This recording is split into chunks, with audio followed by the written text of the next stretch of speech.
Boker Tov, mes chers amis, on va poursuivre aujourd'hui le chapitre 7 et on avait commencé une série de Tov, qu'est-ce qui vaut mieux? Et on va voir ici donc des phrases, encore une fois, qui sont répétées, qui sont connues, mais dont certains ignorent que l'origine de toutes ces phrases, de tous ces pidgamim, tous ces aphorismes viennent du livre de Kohelet d'Ecclésiaste.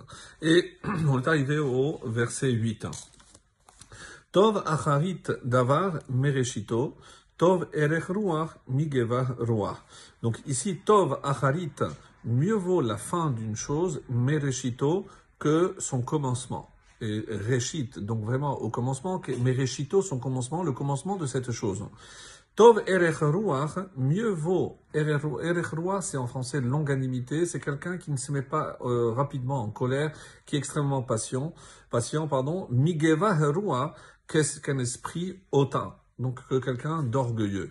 Alors quel est le lien ici? Tov acharit davar mereshito. Alors les chachamim, dans une certaine explication, disent, c'est que si le début, mereshito, si le début est bon, Tov acharit davar, quand est-ce que la fin de quelque chose va être bonne? Si le début. Alors, c'est pas le sens, on va dire, simple. Ici, mieux vaut la fin d'une chose que le début. Et l'exemple connu, c'est que lorsqu'un enfant arrive au monde, on ne sait pas encore ce qu'il va devenir, et pourtant on se réjouit. Et au moment où il part, c'est la fin d'une chose, la fin de la vie, là on est triste et on est chagriné de voir cette personne disparaître. Mais on se rend compte par exemple que lors du départ d'un sage, on fait une hiloula, on fait une fête. Pourquoi? Parce que c'est plus logique de se réjouir, surtout qu'on sait que ce tzaddik a rempli sa vie, a fait tout ce qu'il devait faire sur terre, donc c'est une raison de nous réjouir, et c'est pour ça que pour un tzaddik, on fait une hiloula. Et Tov erech ruach, donc quelqu'un évidemment qui ne se met pas facilement en colère, d'abord c'est bon pour lui, puisqu'il va garder sa santé, qu'un orgueilleux comme vous le savez, et c'est un esprit hautain, évidemment il va finir par être rejeté, non seulement des hommes, mais d'Akadosh Baruch Hu, Dieu n'aime pas les orgueilleux. Le verset 9. Al tevahel beruchacha lichos. Donc, c'est un petit peu la suite. Ne te hâte pas, littéralement, beruchacha, dans ton esprit, lichos, de te mettre en colère. Ou en rage. Pourquoi? Ki kaas bechek kesilim yanuach. Car la colère, la rage, repose dans le sein des insensés. Ici, littéralement, chek, dans le sein, donc, comme on expliquait, kesilim, des insensés, yanuach, il se trouve, il repose.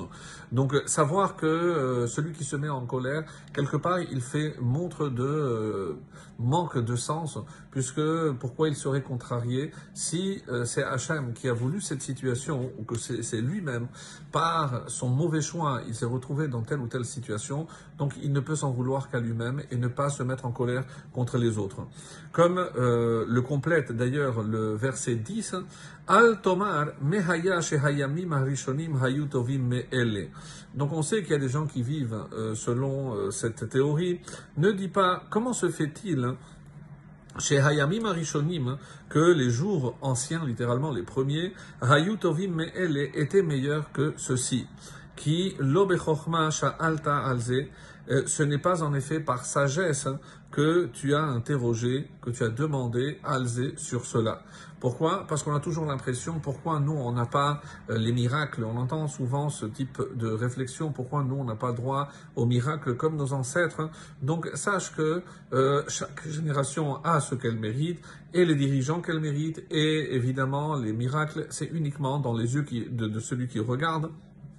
Et voir la main de Dieu et les bienfaits de Dieu, c'est donné à tout le monde. Sauf si, évidemment, on est obstrué par une vision, et c'est pour ça que la colère nous empêche de voir la réalité des choses, et qu'il faut faire extrêmement attention à cela. Le verset 11, Tova chorma im nachala veyoter leroe hashamesh.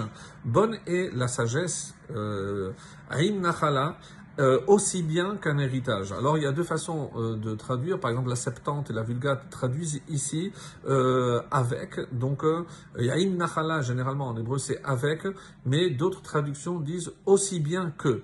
Donc, on va voir par la suite que les deux sens sont possibles. Donc, bonne est la sagesse aussi bien qu'un héritage. Veyoter leroe hashamesh, et elle profite à ceux qui voient le soleil. Donc, ceux qui voient le soleil, ceux qui se lèvent et qui pensent que tout vient d'en haut, eh ben, on va voir que c'est comme ça que non seulement il a la sagesse, mais il a aussi l'héritage, comment dépenser cet héritage. Qui Betzel 12, qui Betzel ha-chochma, Betzel ha-kasef. Car être à l'ombre, donc ici protégé, être à l'ombre de la sagesse, Betzel ha-kasef, c'est être à l'ombre de l'argent. Veitron da'at,